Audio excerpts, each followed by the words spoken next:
Halloween 1998. I'm in my 50s now, so I might as well write this down for the internet. I've always been skeptical about forums like these, full of nonsense and overblown stories, but here I am anyway. For the record, I've never been much of a fan of Halloween. I'm the type who prefers solitude. Parties, costumes, and sugar-fueled mayhem, not for me. I'd rather stay home, shut the world out, and enjoy the peace.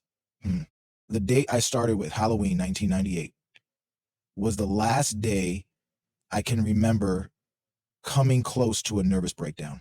I'm a veteran, and I'll spare you the details, but let's just say that I've seen things most people can't imagine. Nothing rattles me these days, except maybe the occasional nightmare. That Halloween, I came home from work as usual. I wasn't especially tired, but I also wasn't in the mood for trick-or-treaters. I never decorate, partly because I'm lazy, but mostly because it's my way of saying, don't bother coming to my door. After a quick shower and a simple dinner, I poured myself a drink. It was around 11 or maybe midnight when I heard it, a loud, relentless banging on my front door. Irritation surged through me. Whoever it was sounded like they were trying to break the damn thing down. Half drunk, I went to the window to check. The memory's a bit hazy, but I could have sworn I saw someone standing near the walkway. I opened the door just enough to yell, "Who's there?" before slamming it shut again. Heated, I decided to let it go. An hour later, it happened again. The same furious pounding. This time, I was done playing games.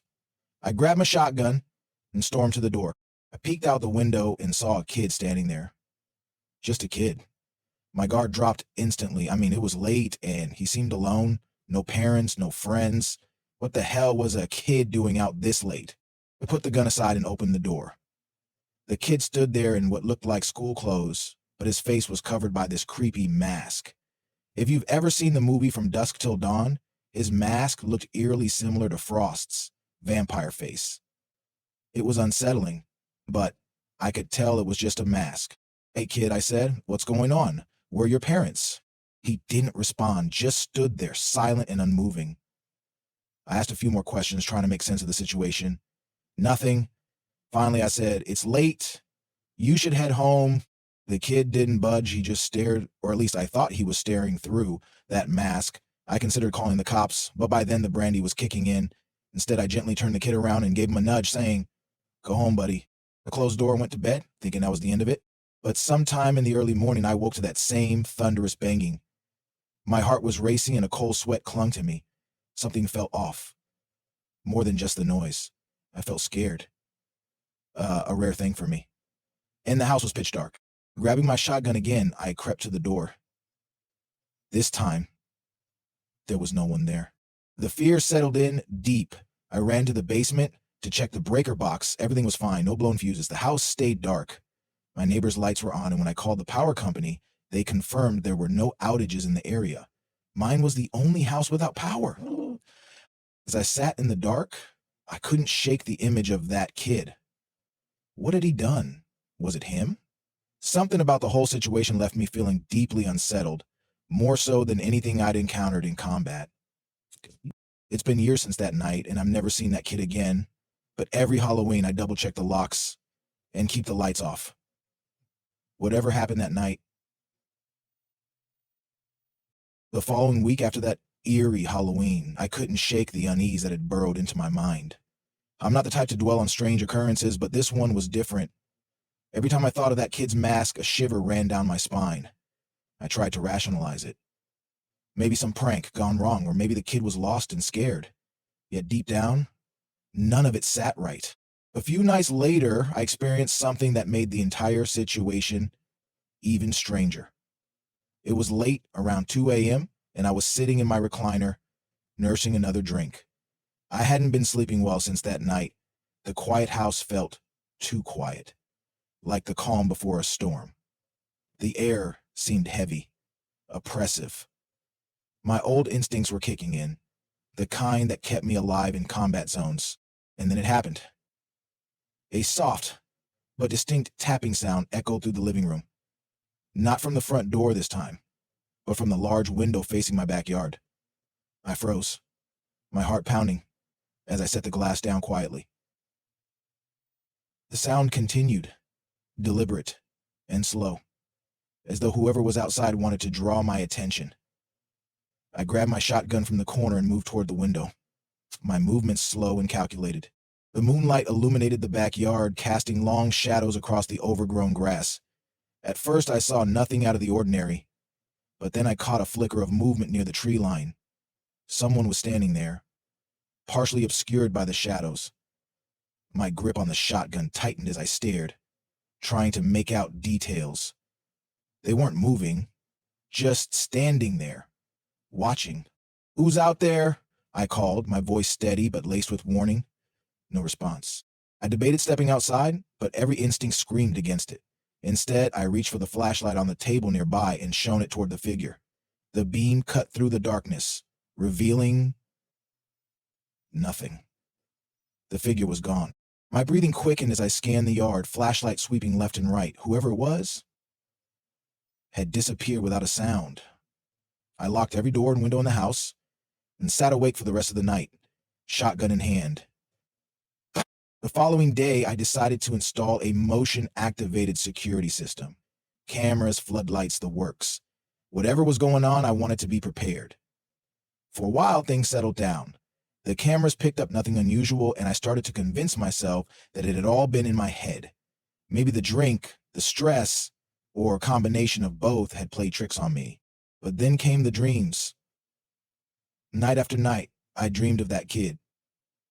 In the dreams, he wasn't wearing the mask anymore. His face was pale, his eyes hollow, and his mouth twisted into an unnatural grin. He would stand at the foot of my bed, silent and unmoving, just like that night at the door.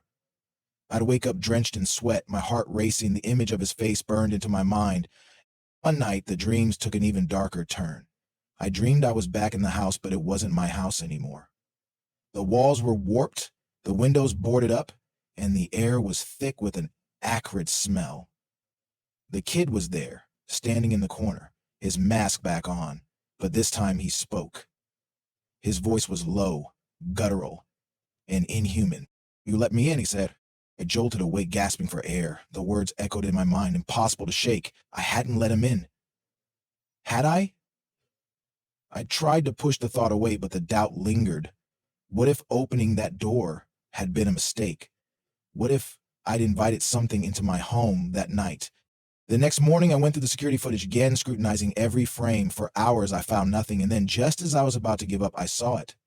In one of the clips from the night before, the motion-activated camera facing my backyard had picked up movement. A shadow, fleeting but unmistakable, passed across the yard. It was tall, humanoid, but distorted as though it didn't quite belong. I froze the frame and stared at the image.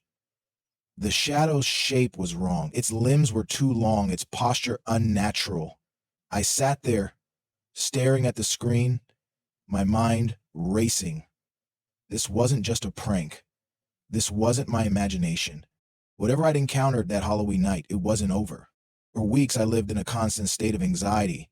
I'd installed all the security measures I could think of, but no amount of preparation eased the gnawing sense of dread.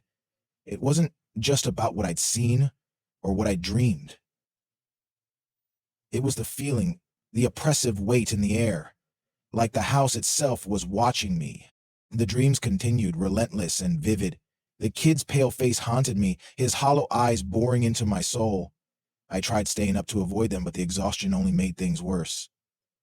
Every creak of the house, every shadow cast by the moonlight, felt like a harbinger of something terrible.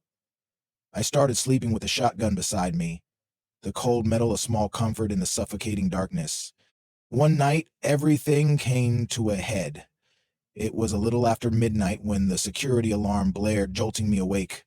My heart was racing as I grabbed the shotgun and checked the monitors. The backyard camera showed movement.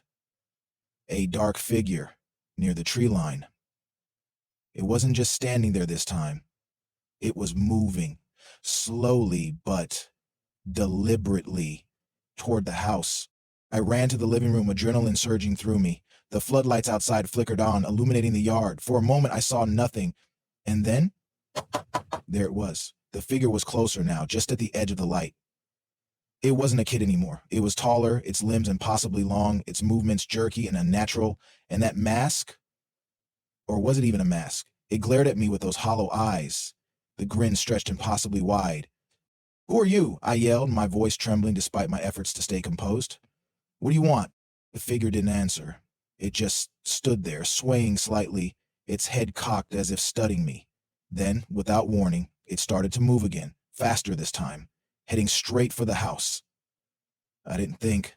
I just reacted. I fired the shotgun through the glass, the deafening blast shaking the room. The figure stopped abruptly, standing just outside the shattered window.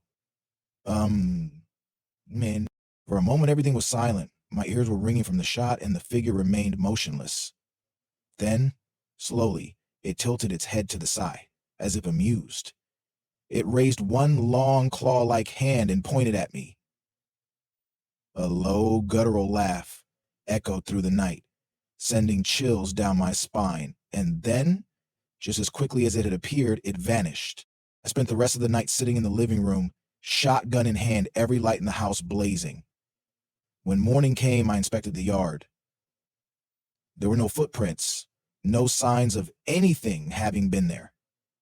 But the glass window was shattered, and the camera footage confirmed what I'd seen. The figure was real.